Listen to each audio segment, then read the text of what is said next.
सोचिए, अगर ईरान का सबसे पावरफुल लीडर जिसने 30 साल हुकूमत की हो अचानक दुनिया से चला जाए तो क्या होगा। ईरान जैसा पावरफुल मुल्क जहां एक ही शख्स के पास सियासी, मिलिट्री और मजहबी ताकत हो, अगर वहां लीडरशिप चेंज हो जाए तो पूरी दुनिया की सियासत हिल सकती है। और अब एक बड़ी खबर सामने आई है। कुछ दिन पहले पूरी दुनिया ने सुना आयतुल्लाह खामनाई ईरान के सुप्रीम लीडर अब नहीं रहे। उनकी डेथ के बाद सबकी नजर इस सवाल पर थी कि अब कौन। लोग सोच रहे थे कि कौन सा लीडर आएगा। कोई सोच रहा था कि कोई मुलायम लीडर आएगा या शायद कोई रेवोल्यूशनरी। क्या ये पावर किसी नए आलिम को मिलेगी या फिर पहली दफा ईरान में लीडरशिप बाप से बेटे को ट्रांसफर हो सकती है। आज की वीडियो में हम बात करेंगे मुज्तबा खामनाई की, जो कई सालों से ईरान के नेक्स्ट सुप्रीम लीडर के तौर पर डिस्कस किए जा रहे हैं। लेकिन सवाल ये है, क्या ईरान का सिस्टम वाकई अब हेरिडेटरी सिस्टम बनने जा रहा है। और अगर मुज्तबा खामनाई सुप्रीम लीडर बन जाते हैं तो ईरान, मिडल ईस्ट और दुनिया पर इसका क्या असर पड़ेगा। ये सब कुछ आज हम डिटेल में समझने जा रहे हैं। अगर आप दुनिया की सियासत, हिडन पावर और इंटरनेशनल कॉन्फ्लिक्ट्स को समझना चाहते हैं तो चैनल को सब्सक्राइब जरूर करें। आज की वीडियो बहुत इंपॉर्टेंट है क्योंकि हम बात करने वाले हैं ईरान की सबसे पावरफुल कुर्सी यानी सुप्रीम लीडर की, और उस शख्स की जो मुमकिन है कि फ्यूचर में इस कुर्सी पर बैठे। तो चले शुरू करते हैं और समझते हैं इस पूरी कहानी को। सबसे पहले ये समझना जरूरी है कि ईरान में सुप्रीम लीडर का क्या रोल होता है। ईरान में असल ताकत प्रेसिडेंट के पास नहीं होती। सुप्रीम लीडर ईरान की मिलिट्री का हेड होता है, न्यूक्लियर प्रोग्राम पर इन्फ्लुएंस रखता है, जुडिशरी और मीडिया पर कंट्रोल होता है, और फॉरेन पॉलिसी में भी फाइनल डिसीजन इसका होता है। 1979 के इस्लामिक रेवोल्यूशन के बाद ईरान में ये सिस्टम बना था। सबसे पहले रूहुल्लाह खामनाई सुप्रीम लीडर बने थे। उनके बाद 1989 में अली खामनाई सुप्रीम लीडर बने और तब से अब तक वही ईरान को लीड कर रहे थे। उनकी उम्र 80 साल से ज्यादा हो चुकी थी। अब बात करते हैं उस शख्स की जिसका नाम सबसे ज्यादा लिया जा रहा है। मुज्तबा खामनाई अली खामनाई के बेटे हैं। उन्होंने कभी कोई ऑफिशियल गवर्नमेंट पोजीशन होल्ड नहीं की, लेकिन ईरान की पॉलिटिक्स में इनका इन्फ्लुएंस बहुत स्ट्रॉन्ग माना जाता है। मुज्तबा खामनाई कभी मीडिया पर नहीं आए थे। उनकी पब्लिक स्पीच नहीं थी। उन्हें लोग शेडो कमांडर कहते थे, यानी साए का कमांडर। और अचानक इस आदमी ने ईरान की असेंबली ऑफ एक्सपर्ट्स में जाके सबको हैरान कर दिया।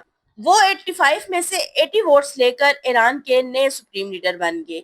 मुश्तबा खामनाई कभी मीडिया पर नहीं आए, कभी किसी ने इनका इंटरव्यू नहीं देखा, कभी ये स्टेज पर नहीं आए। फिर ये इतने ताकतवर कैसे बन गए? और सबसे खतरनाक बात, क्या ये ईरान को नई जंग की तरफ ले जाएंगे? आज हम बात करेंगे कैसे एक पर्दे के पीछे का आदमी अचानक दुनिया का सबसे खतरनाक लीडर बन गया। मुश्तबा हमनाई 1969 में पैदा हुए। ये वो जमाना था जब ईरान में इस्लामिक रेवोल्यूशन की आग भड़क रही थी। बचपन में ही मुश्तबा को ईरान के शहर कोम भेज दिया गया। कोम वो जगह है जहां ईरान के सबसे बड़े मुल्ला पढ़ते हैं। वहां उसने इस्लामिक फिक्का और पॉलिटिक्स की तालीम हासिल की। ईरान में एक कानून है कि सुप्रीम लीडर का बेटा ऑटोमेटिकली कोई गवर्नमेंट जॉब नहीं ले सकता। लेकिन क्या फायदा जब वो असली ताकत कहीं और से चला रहा हो। कहते हैं कि मुश्तबा अपने बाप का गेट कीपर था। मतलब अगर किसी को सुप्रीम लीडर से मिलना है तो पहले मुश्तबा से मिलो। कासिम सुलेमानी, जिसको अमेरिका ने ड्रोन स्ट्राइक में मार दिया था, वो ईरान का सबसे ताकतवर मिलिट्री कमांडर था। कहते हैं कि मुश्तबा खामनाई और कासिम सुलेमानी में बहुत अच्छा रिश्ता था। दोनों ने मिलकर पूरे मिडल ईस्ट में ईरान का नेटवर्क बनाया। असली बात यह है कि मुश्तबा के पास ताकत थी लेकिन कोई ऑफिशियल टाइटल नहीं था।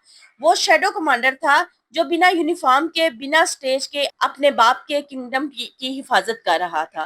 तो दोस्तों, जब आयतुल्लाह खामनाई का इंतकाल हुआ तो असेंबली ऑफ एक्सपर्ट्स ने फैसला किया। लोग कहते हैं कि असेंबली में दो ग्रुप्स थे। रिफॉर्मिस्ट्स जो चाहते थे कि थोड़ा नरम रास्ता निकाला जाए, दुनिया से रिश्ते ठीक किए जाएं। हार्ड लाइनर्स जो कहते थे कि हमें और सख्त होना चाहिए, अमेरिका और इसराइल को मिटा देना चाहिए। लेकिन जब वोट हुआ, हार्ड लाइनर्स की जीत हुई। और आप सोच रहे होंगे ये तो फैमिली बिजनेस हो गया, लेकिन इतना सिंपल नहीं। ईरान में सुप्रीम लीडर सिर्फ मुल्ला नहीं होता, वो कमांडर भी होता है। जब ये न्यूज आई, सबसे पहला रिएक्शन आईआरजीसी से आया। IRGC Islamic revolutionary guard corps, ये ईरान की रेगुलर आर्मी से ज्यादा ताकतवर है। इनके पास मिसाइल्स हैं, ड्रोन्स हैं और नेवी है। आईआरजीसी के कमांडर ने जल्द ही मुज्तबा हमनाई को ओथ दे दी। मतलब असली बैरल ऑफ गन्स, असली मिलिट्री पावर पहले दिन से मुज्तबा हमनाई के साथ है। मुज्तबा हमनाई को विरासत में सिर्फ एक ताकतवर मुल्क नहीं मिला, बल्कि इसको विरासत में जंग भी मिली। यहाँ सबसे इंटरेस्टिंग सवाल ये पैदा होता है, क्या Iran Islamic republic hereditary leadership accept करेगा? क्योंकि ईरान का सिस्टम असल में मोनार्ची के खिलाफ बना था। 1979 में ईरानियन रेवोल्यूशन ने पाहलवी शाह की मोनार्ची को खत्म किया था। इसलिए कई लोग कहते हैं कि अगर सुप्रीम लीडर की पावर बेटे को मिलती है तो ये ईरान के रेवोल्यूशन की आइडियोलॉजी के खिलाफ होगा। लेकिन दूसरी तरफ कुछ एक्सपर्ट्स का कहना है कि ईरान के पावर सेंटर्स जैसे रेवोल्यूशन गार्ड्स, रिलीजियस लीडरशिप और पॉलिटिकल एलाइट अगर एक ही कैंडिडेट पर एग्री हो जाएं तो सिस्टम को स्टेबल रखने के लिए फैसला लिया जा सकता है। और इसी वजह से मुज्तबा हमनाई का नाम अक्सर फ्यूचर लीडर के तौर पर लिया जाता था। सुप्रीम लीडर मुज्तबा हमनाई के लीडर बनने के बाद दुनिया की सियासत पर इसका बहुत बड़ा असर हो सकता है, क्योंकि ईरान पहले ही अमेरिका के साथ टेंशन में है, इसराइल के साथ कॉन्फ्लिक्ट में है और मिडिल ईस्ट में बहुत पावरफुल रोल प्ले करता है। कई एनालिस्ट्स का कहना है कि मुज्तबा हमनाई अपने वालिद की पॉलिसीज को ही कंटिन्यू करेंगे, लेकिन एक चैलेंज ये भी होगा, इन्हें अपनी कानूनी हैसियत प्रूव करनी होगी, क्योंकि ईरान के अंदर भी कई लोग हेरिडेटरी लीडरशिप को क्रिटिसाइज करते हैं। अगर ईरान में लीडरशिप चेंज होती है तो दुनिया भर के मुल्क इस सिचुएशन को बहुत क्लोजली देखेंगे। अमेरिका और इसराइल के लिए एक इम्पोर्टेंट मूवमेंट होगा। यूरोपियन यूनियन और यूनाइटेड नेशंस भी ईरान की पॉलिसीज पर नजर रखेंगी और मिडिल ईस्ट की कई कंट्रीज इस चेंज के बाद अपनी स्ट्रेटजीज को एडजस्ट कर सकते हैं।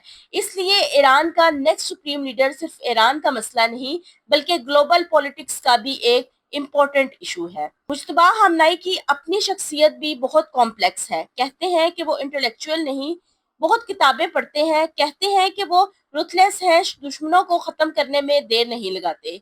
और सबसे इम्पोर्टेंट, वो वेस्टर्न कल्चर को अच्छे से समझते हैं और जानते हैं कि अमेरिका का वीक पॉइंट क्या है। तो वो कैसा लीडर होगा? क्या वो अपने बाप की तरह 30 साल तक हुकूमत करेगा? क्या वो इसराइल से वार करेंगे? क्या वो न्यूक्लियर बम बनाएंगे? मुज्तबा हमनाई कोई आम लीडर नहीं, वो ऐसा शख्स है जो बचपन से पावर के अंदर पला है। वो जानता है कि सीक्रेट सर्विस कैसे काम करती है, वो जानता है कि जंग कैसे जीती जाती है। अगले कुछ महीने बहुत इंपॉर्टेंट होंगे। अगर मुज्तबा ने ईरान की इकोनॉमी ठीक कर ली, प्रोटेस्ट्स को दबाया और अमेरिका को बिना वॉर के डील पर ले आया तो वो एक हीरो बन जाएगा। लेकिन अगर मुज्तबा हमनाई ने कोई गलती की, वार छेड़ दी या अपने लोगों को इग्नोर कर दिया, तो ये ताज उसके लिए भारी पड़ सकता है। आपको क्या लगता है, क्या ईरान नए लीडर के साथ नया रास्ता पकड़ेगा? कमेंट में बताएं। अगर वीडियो अच्छी लगी हो तो लाइक करें और मेरे चैनल फैक्ट एंड फोकस को सब्सक्राइब करें, क्योंकि दुनिया में कुछ भी हो सकता है और हम आपको सबसे पहले बताएंगे।